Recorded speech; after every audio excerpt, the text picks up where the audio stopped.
State of Fear, where terror is homegrown. Join us as we take a drive down dusty back roads and discover the obscure and dark history of this country, human and otherwise, that lurk in your backyard.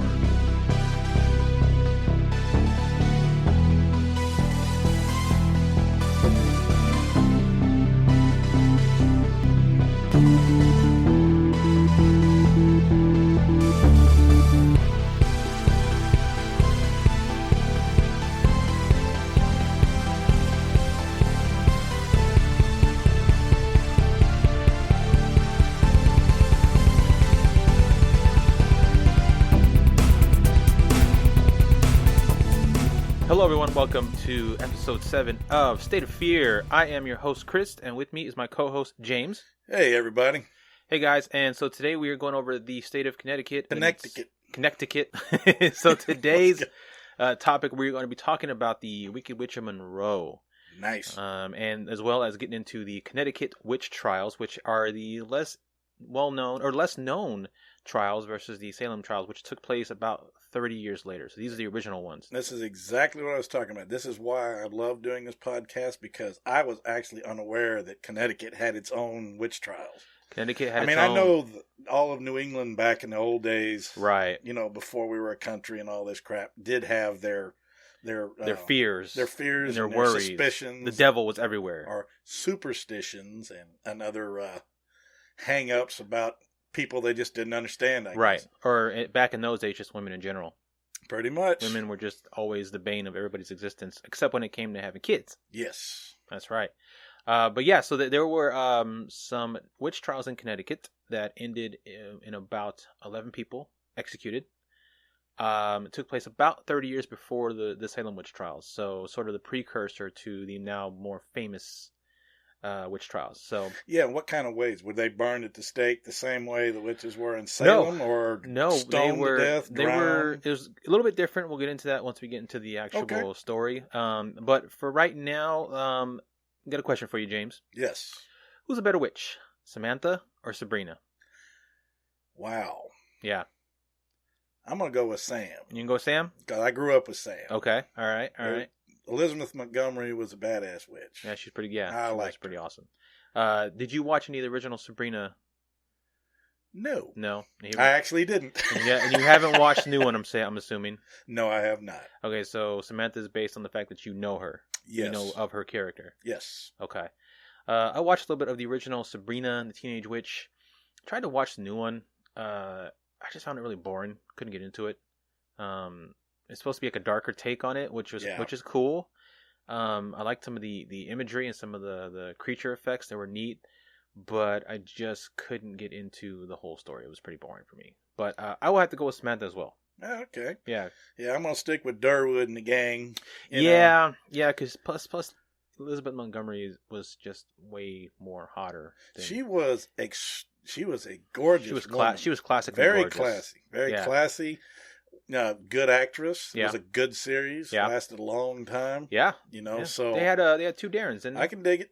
Didn't they have two Darrens? They sure did. Dick York and Dick Sargent. Sargent. All right. They had two Dicks. That's it. Two Dicks. You heard that. We can edit that if we have to. That'll stay in. So okay, going away from the fictional entertainment witches, what is your knowledge of witches and witchcraft in general? Well, to be honest with you, like I said, this is kind of new to me. I haven't really delved into witchcraft, learning about it, reading about it, anything like. Of course, I don't practice it. I do have a couple of friends who are good witches. Okay, they practice the Wiccan. Gotcha. And one of them. Yeah. But my actual knowledge is probably limited to the Salem witch trials. Oh, okay. And I really don't even know that much about it, but I did actually visit Salem 2 years ago on vacation. Mm-hmm. Just dropped through. It's a very small little section of town. It's not even its own little separate town. It's like part of a town. Okay, it's like a few blocks or something. I think it's I'm ashamed I can't remember the surrounding city's name, but I was too enthralled by this little place. Okay. The couple of things I will tell people to beware of when they go there. The buildings are awesome. Okay. It's a beautiful square, mm-hmm. but, and I hate to say this, mm-hmm. every corner has a tour guide. There's like 50 tour guides running around here. And they have some very cool shops and things like that. Yeah. I wasn't there long enough to take any of the tours. Right. But I did hear some of the history and some of the things they used to do. They would stone these women. They'd tie stones to their feet and drown them. And they'd leave them down for an hour and they'd pull them up and they were still alive. Then they were a witches. And if they died, they were Christian. Oh my God, we messed up. Oh well. Yeah, well, I don't think it was so much that, we messed up. I think it was, she was a good Christian woman, now she's with God or something like that. Yeah, try to justify their, in my opinion, stupidity. Because, they're practice, like I said, when people, you don't understand them, and you're going to walk out there, and you're going to say, oh, this, that, and the other. But you know how the old world was. Yeah. They didn't tolerate any foolishness. They catch somebody practicing, you burn them at the stake immediately. Right. Because everybody was terrified of God. There was a very God-fearing... Very God-fearing, but they were much more afraid of the devil. Yes. Especially because they were in a new land. It was a very scary area. There's a lot of forest, a lot of unknown creatures, and quote-unquote, the savages that were out there, a.k.a. Native Americans. And I believe I also heard, and I believe this is true, I've actually heard this myself, that they actually executed some women who were actually mentally ill. They just didn't have the capacity to understand it in them days. But if a woman was like autistic, mumbled, they don't understand these things. Well, there was also, somebody will correct me if I'm wrong, but I believe they also felt that way about women who tried to teach others to read and write and that kind of stuff. That was also seen as heresy. It was also seen as being of the devil as well. Yeah. Yeah. Mm-hmm. God forbid a woman take a leadership role or try to do something in society besides work in the house and take care of the family. At least back then anyway, yeah. Yeah, back then. Yeah, mine is not too much more extended past yours. I know I've read a few things. I've read a few of their beliefs, and it depends on which branch you follow, But otherwise, yeah, most of it is limited to Samantha or the Salem Witch Trials for me as well. There you go. So. And like I said, you caught me off guard. I had no idea Connecticut had their own version. So I'm interested to hear this story. We'll get into that.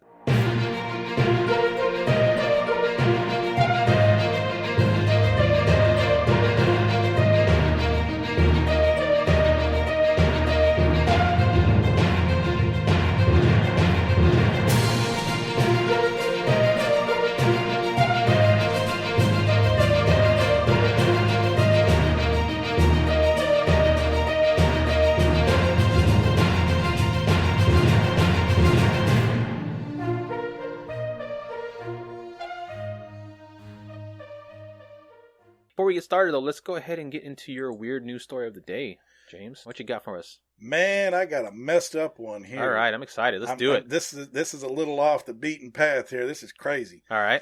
I found a recent story. Okay. Sorry, I can't remember the date, but this was published just a couple weeks ago, and I found this. Okay. Title of today's story is Man Whose Headaches Made Him Vomit Had a Tapeworm in Brain for 10 Years. 10 years in your brain. 10 years. Messed up. That is some scary, scary stuff right there. And a lot of people live with tapeworms but have no idea. But that's the first time I've ever heard of somebody having one in his brain. That's horrible. Okay, well, story goes, doctors finally identified and carefully removed the source of a man's incessant headaches and vomiting, a tapeworm that had been lodged in his brain for a decade. Ugh. Damn. Parasitic infections with tapeworms aren't terribly uncommon, but for one to reach the brain is about as rare as it is horrifying. Yeah, I would say so. And leave it up to the great state of Texas. Of course. Go Texas. That's right. An Austin, Texas man identified only as Gerardo. Rico. Sorry, go on. He likely acquired the infection called neurocystirosis. Let me say it again. Called neurocysticercosis. I mean, it's a big, long name. It is very long. Okay, go on. From eating undercooked pork while he was in Mexico. Always the pork, man. Always gets you. Yeah, you got to watch that stuff, man. I'm going to tell you what. Now that the parasite had been removed, Gerardo is expected to make a full recovery, but the worm and its larva could have killed him, doctors told CBS 21. For months on end, Gerardo had endured headaches. Sometimes they were so bad they'd make him nauseous. Once last year, Gerardo passed out in the field during a soccer game. It was very intense, very strong. It made me want to sweat, too. Sweat from the pain. pain in the head, and then I thought I would vomit from the pain. Jeez, that sounds terrible. Yeesh. It was like death. When he finally got himself checked out, Dr. Jordan Amadio, a neurosurgeon at Del Seaton Medical Center, made a shocking discovery. A brain scan revealed a mass sitting near his brainstem. Oh, God, even worse. Yeah. It showed up in red, about 4 centimeters long. Good Lord. But further tests ruled out a tumor. Instead, doctors realized it was a tapeworm. And a pretty big one at that, said Dr. Amadio. He's saying it's not a tumor. Is not a tumor. Okay, perfect. That's right. There you go. Neurocysticercosis strikes about 4,000 people a year in the U.S. Holy shit. Making it the most common way that parasites infect the central nervous system. You know what? That's just ghoulish, man. That is ghoulish. Still, an unusual complication of a common occurrence. The tapeworm, Taenia solium, often infects pigs, laying larvae in them. If pork isn't properly cooked, humans can wind up eating these larvae, which hatch in the intestines. That's just common. If people don't pass the worms, their life cycle will continue. Taenia solium will lay its eggs in the person's body. These larvae develop in sacs or cysts that can travel around the body, and in rare cases reaching the brain, as Gerardo's did. Not so Rico. No. Not so suave. This can go undetected for years, so you can eat by accident a microscopic egg from the tapeworm larva and not know it for years, said Dr. Armadillo. I'm going to call him Armadillo. It's Texas, whatever. Close enough. They can grow inside the body without causing symptoms until they get big enough. That sucks. Horrible. For years, Gerardo had no idea that his brain was infected. Some patients don't realize their bodies are life-threateningly infected with cysts until it's too late. As with the recent tragic case for an 18-year-old Indian boy whose brain and body were so riddled with cysts that it killed him. Oh my gosh. That's horrible. Gerardo was more fortunate. Although the worm's larva was likely inside his brain for a decade or more, after the trip to Mexico when he suspects he ate the offending pork, doctors were able to take it out and his life is restored. In certain regions of the country, like Texas and California, this can be more common, warned Dr. Armadillo. I want to speak in an accent because I'm hearing an accent here where this is written. Go for it. So, there is something I think definitely for every medical professional to be aware of. Is that Mexican or Russian? I couldn't tell. I'll do it in Chekhov. What the hell? It is not commonly seen and can actually masquerade as different things. Yeesh. That concludes the story. Now, that's pretty messed up. That is some pretty scary stuff. 10 years of headaches, thinking you might have like a brain problem or a tumor or something, and it's just a damn worm. It's not a tumor. It's not a tumor. It's a worm. It's a damn worm. That's messed up. Oh, that is horrible. Horrible. I can't imagine it. Yeah, it's unfathomable. I mean, but then again, you better watch what you eat. Yeah, there are always warnings of pork. You need to make sure it's fully cooked. Health tip. Just a little tip. Get a thermometer. Yeah. A meat thermometer. Always check your pork. And it needs to be white. If your pork is pink, you got a problem. Yes. The white, now the pork when it's cooked needs to be white. Yes. Yes. However, we recently found a farmer who raises and sells his own stock, and he had a certain type of pig. I forget the name, but the pig meat came out red like beef. Yeah. Yeah, it's I forget what it's called. So that's okay because it's supposed to be pink. Yeah. But when you're cooking it, it's got to be white. Yeah, it definitely got to change color. Just be careful. That's an important tip.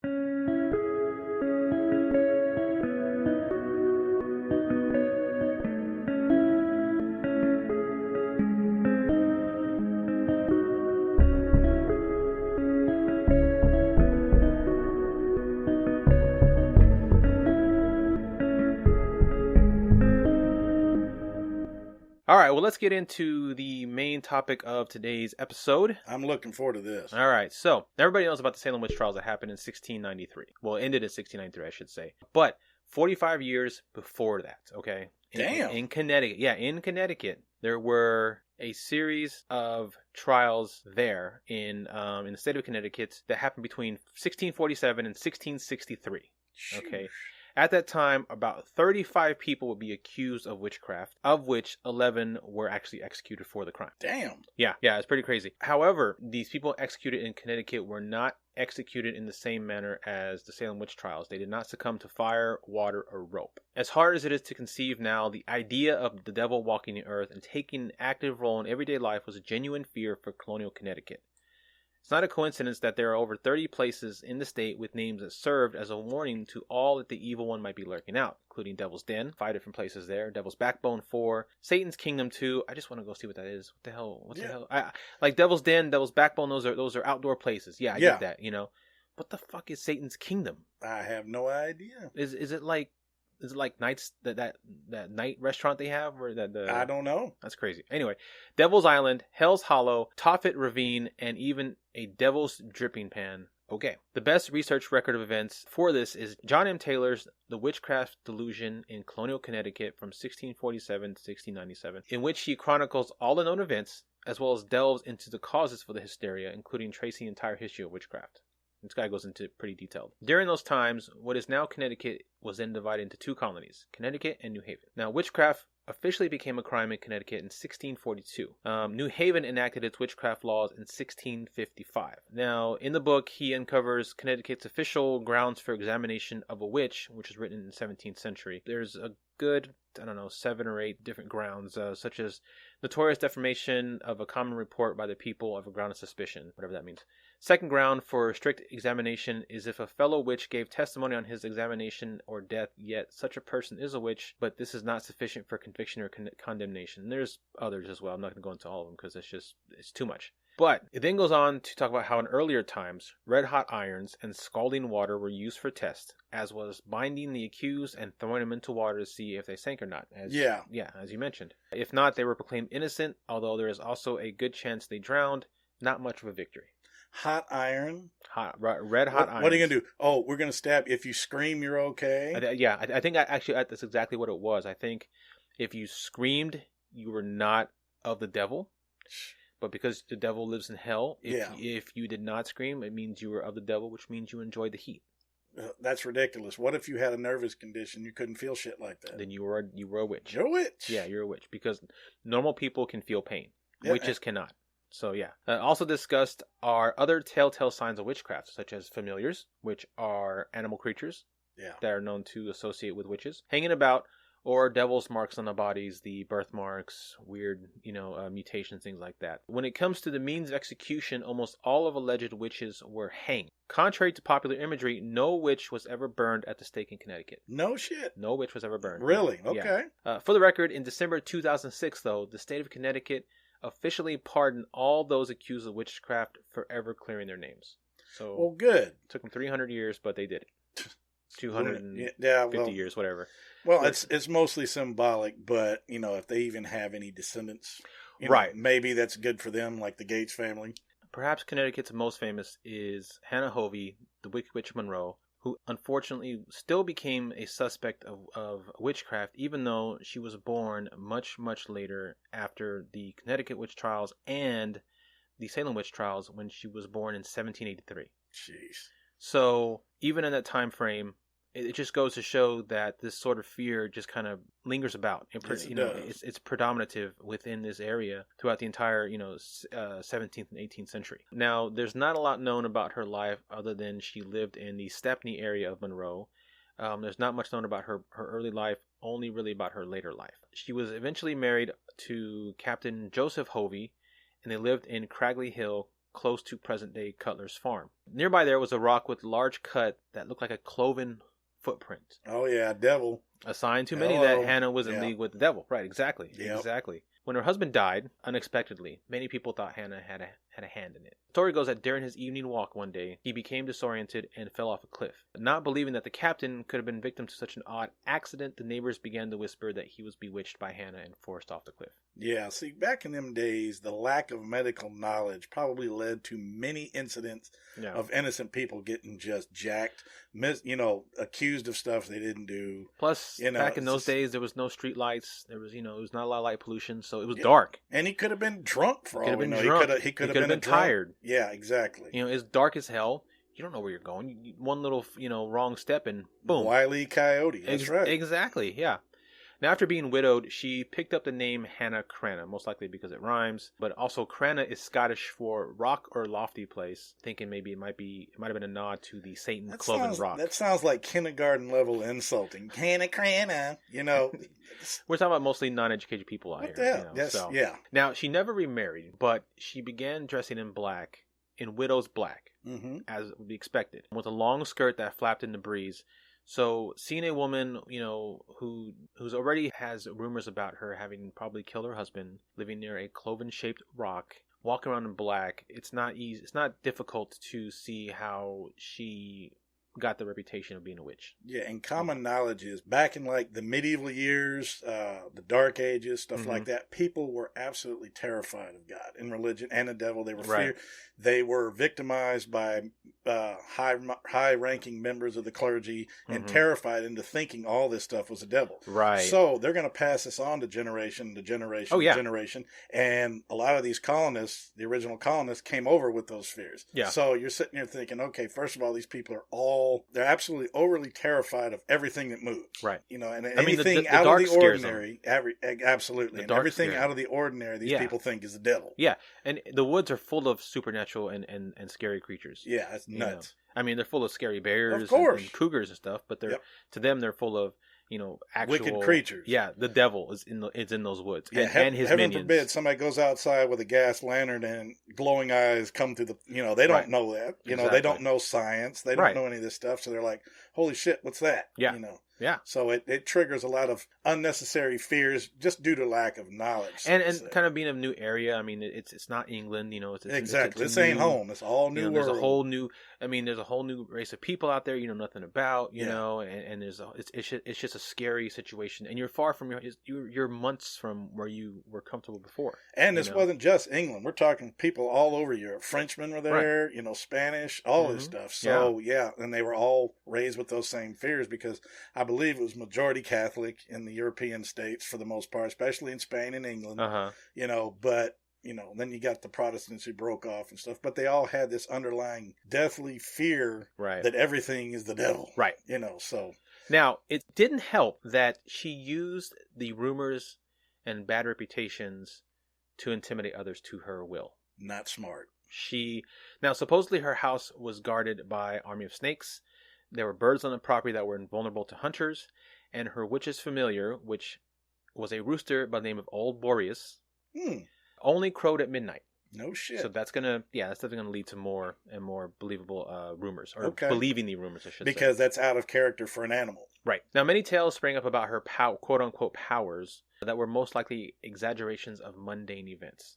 Now, a couple of examples here are, one featured a trout-filled stream that ran through her property that she forbade anyone to fish. When one man dared to fish and landed a forbidden prize, Hanna appeared and cried, quote, "Curses upon you and your fishing," end quote. Now, in real life, the cranky old lady probably chased the trespasser away, but in the lore of Hanna Cranna, after incurring the witch's wrath, the angler was never able to catch a fish ever again the rest of his life. No shit. Rumor. Now, of course, rumor. I mean, how is that substantiated? But yeah, right. I got you. Now, she often insisted that her neighbors give her free food and firewood, which, would aggravate most neighbors. But if they didn't immediately comply, then she went on to use her reputation against them and would curse them. When one local farmer's wife allegedly tried to deny her a fresh baked pie, Hanna, quote unquote, cursed her, so the story goes, and the woman was never able to bake again. Most likely, that's just, it's, what do you call it? It's susceptibilities. You believe something so much that you hear a curse and you think it's real. And maybe the lady said, if you ever bake again, you'll die or you'll go to hell or blah, blah, blah. It says that she was never able to bake again, which means that she probably never tried, just out of fear. So like, if I do, she's going to take my soul. She's going to, exactly. She's going to appear and take my soul or. It's like I said, God, it was so easy to victimize people in the old days. Yeah. If you had any kind of intelligence, you could really victimize these people. That was so simple. Now, another anecdote involves two men who stopped their cart in front of her home. Seeing Hanna, they jokingly asked for a magical display.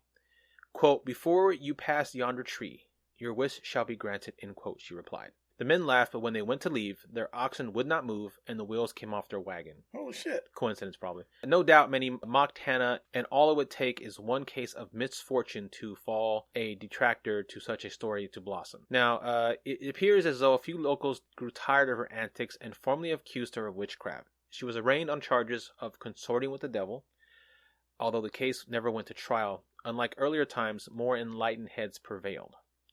Now, Hanna lived quietly until late 1859 when old Boreas, her quote-unquote familiar, died, and the legend makers went into overdrive. She died of natural causes at the age of 77. 77. Which 77 in the 1600s was a very old age. Yes, it was. Very old age. Yeah. We were very fortunate to live that long. Now, some believe that the end of her familiar was a sign to Hanna that her own demise was near. It was inevitable, yep. Supposedly, after a heavy snow, a neighbor found the nearly 80-year-old woman looking haggard. Quote, "The spirits have called, and it won't be but a short time before I will be in the great beyond," end quote, Hanna said, according to popular accounts. "I have a wish to make that it must be carried out. I am not to be buried until after sundown, and there must be ample bearers to carry my coffin from the house to the grave." She might have been a big woman. "Obey my wishes if you would avoid trouble or vexation," end quote. She died the next day. Wow. Yeah. Now, there was a deep snow that next day, and that made it sort of too difficult to honor her wishes. Yeah. Her coffin was loaded onto a sleigh, and it started off at the graveyard, but after a short distance, it fell off, which must have freaked the hell out of the villagers at this point. Oh, yeah. They're probably like, oh, my God, she's alive. It's like, look, we're trying to do the best, but it's a little difficult. Too much snow, we can't carry your coffin. Yeah. Now, spooked, the neighbors put it back on the sled, and a few brave souls sat atop of it. They set out again, but soon the sleigh began to inexplicably shake, throwing everyone off. This must have been a display, let me tell you. Wow. That was enough.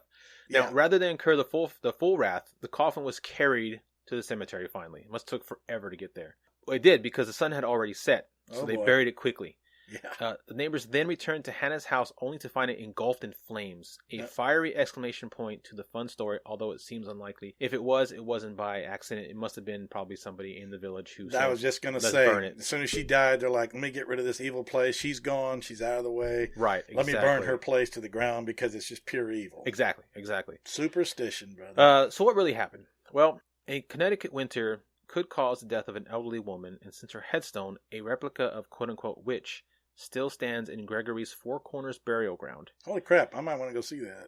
Lists 1859 to 1860 for her death. She probably died alone over the winter and was not discovered until spring. Oh, man. That's sad. And it's highly likely because, like I said, as stories are passed down generations, especially damn near 300 years ago. Right. Yeah, it's going to change. And not much was known about her to begin with. So. Exactly. Now, however, many say that Hanna's story isn't over yet. It is told that on certain misty nights, the specter of an old crone will suddenly appear in the middle of Spring Hill Road, which will cause a driver to lose control of his car and possibly life as he crashes into the gravestone of Hanna Cranna. Wow. Now that I can believe. Yeah. I'm down with that paranormal stuff. There's always a ghost story associated with these things, you know? Oh, yeah. All the time. Yeah. And I'm wondering if a lot of time these witches might have been mediums and might have been able to delve into people's lives. Because I know we know a few mediums. Right. Some of them are right on the money. Some of them are so-so. Most of them are bullshit, yeah. You know, but I'm just saying that I've seen and I've witnessed a few mediums do their thing, and they've hit stuff right on the nose, and it was impressive to me. Yeah. And so I'm thinking maybe back in the day, maybe some of these women had sensitivity or they had mediumship abilities. Well, it could also I don't know. It could also be that, and it could also be a fact that maybe some of these women were smarter than their station. That too. Maybe some had some real brains on them. They had some great street smarts. They had some great insight. They were able to read people, just like a cold reader, you know, just see and because back then people tended to, wear their emotions outwardly. Absolutely. And so a person who's, like you had mentioned earlier, was smart enough could pick up on that and use that to figure out certain things. Yeah. And the thing is, women back then were suppressed. Mm-hmm. They were not allowed to be, they were kept down. I do know that, women in the church were suppressed a long time ago. Yeah. They're powerful beings. Yeah. Women got a lot of power to them, and it scared a lot of people. So I can see where, keeping them down calling them witches if they had a good mind, a strong brain, a strong will, a good brain, and could do things, and say things and actually spoke intelligently and could argue with a man, right? Eye to eye. She's a witch. She's a witch. Yeah. Now Hanna was one of the few that was not put to death for being a witch. She did not succumb to fire, rope, or water, as we mentioned earlier. And I believe there was one other witch, I forget her name, who also was set free at the end of the period in 1663 that was let go. She was released from prison. Unfortunately, it would not be the same for the people of Salem, Massachusetts. Yeah, unfortunately, there would be, I believe there were 15 people that were executed for the Salem Witch Trials. All in all, between the Connecticut Witch Trials and the Salem Witch Trials, approximately 26 people lost their lives to this madness. And that's actually a lot lower number than I thought. Yeah. Now, there were a ton that were accused. Oh, yeah. A ton that were accused. But 26 were actually found to be witches, at least in their mind, and put to death. Now, in the Connecticut Witch Trials, there were 30 that were accused, 11 that were executed. Okay. In the Salem Witch Trials, there were over 200 people were accused, of which 19 were executed, not 15. 30 were found guilty, only 19 were executed for the Salem Witch Trials. So it's still a lot. That makes it 30. Yeah. 30 people total in those periods. And it just makes you wonder how that's linked up, or if that was just a general fear throughout the colonies. All right. Well, man, that was pretty crazy. That was topic. Great. I like talking about this. That was very, very educational. I liked it. And I actually hadn't heard of the Connecticut Witch Trials either, so that was something new for me to learn. Absolutely. It's very cool.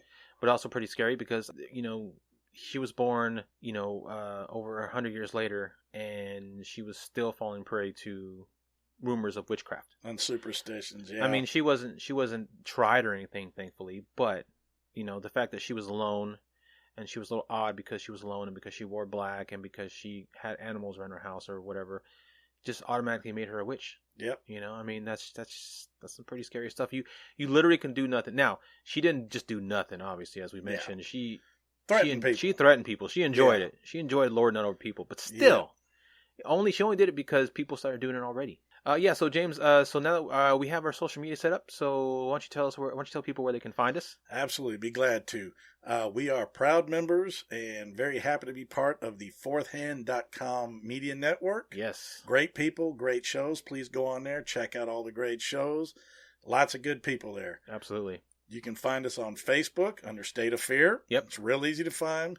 And we are also on Instagram. Yes. We don't do that Twitter crap. Nope. So, now, we are on CastBox as well. Yes, we are. CastBox, Google Podcasts. Anywhere, pretty Apple much. Podcasts. Yeah, on Apple, Spotify for sure. So we're pretty much everywhere. Anywhere. Just go to your favorite podcast, or tell your friend, since you're obviously already listening to this one, tell your friend, go to their favorite podcast app. Just type in State of Fear Podcast, and we'll pop right up. Please do. All right. Well, I look forward to talking about our next topic, James. Absolutely. Me too, brother. Until then, everybody out there, you have a great week. You bet. Y'all take care of yourselves. See you then. Oh, and don't forget to stay tuned for the personal encounter stories coming up right now. Hi, I'm Katrina Pitts, and this is my haunted story about Lake Compounce in Bristol, Connecticut. Lake Compounce is America's oldest continuously running amusement park. It lies on the town line between Bristol and Southington, Connecticut. While it is well known and loved by people in the state, Bristol and Southington locals are well aware of the park's troubled past. In a classic trope, the land was purchased by white colonists from Native American Chief Compound, and to this day it remains cursed. Ever since the land was acquired, there have been many mysterious and tragic deaths that have occurred there. Several incidents happened in and around the notorious Grand Ballroom. In one of the earliest cases, the original owner's nephew was tragically found hanging from the rafters in the ballroom one night. Since then, park employees claim to have seen his ghost swinging from above. They also reported ghost couples dancing and twirling across the dance floor. The unsettling nature of this park was solidified in our modern era by a string of 4 deaths that occurred between 1999 to 2004. Shortly after the park's last incident, I worked at Lake Compounce for 4 summers. Every October, the park stays open and is decorated with spooky Halloween themes. It even has a few short haunted walkthrough attractions of its own. One October, I was in charge of a haunt themed with deranged 3D clowns. And of course, this attraction was housed in no other place but the ballroom. Every evening before the park opened at 5, it was my job to walk through the clown house to check for safety hazards and to turn on the special effects. Despite it still being faintly light outside, the clown props always creeped me out the most when I had to walk through alone and in total silence. One evening around 4:30 p.m., I was making my routine trek through the house before opening. I was halfway through when I heard what sounded exactly like a child laughing. I spun around, expecting to see a kid there, but I was completely alone. I finished my safety inspection as fast as I could to see if there was a child waiting for me at the end of the clown house. And just before I exited the maze, I heard a child calling, "Mommy?" Once outside the maze, I checked the entire perimeter of the ballroom to see if there was any evidence of a kid running around. Maybe the owner's son was nearby. Instead, I found absolutely no one. Not a soul. Now, given the spook factor of this park, it is not uncommon for employees to try and scare each other with pranks. So I sent a message over my radio saying, "Ha ha, very funny guys." When I explained to them what had happened, they had no idea what I was talking about. And you may be wondering what the last death occurrence at the park was in 2004. One day, a 5-year-old boy was walking with his mom outside the ballroom. Out of nowhere, a massive tree branch fell down. It sadly struck and killed the child, while his mother was spared.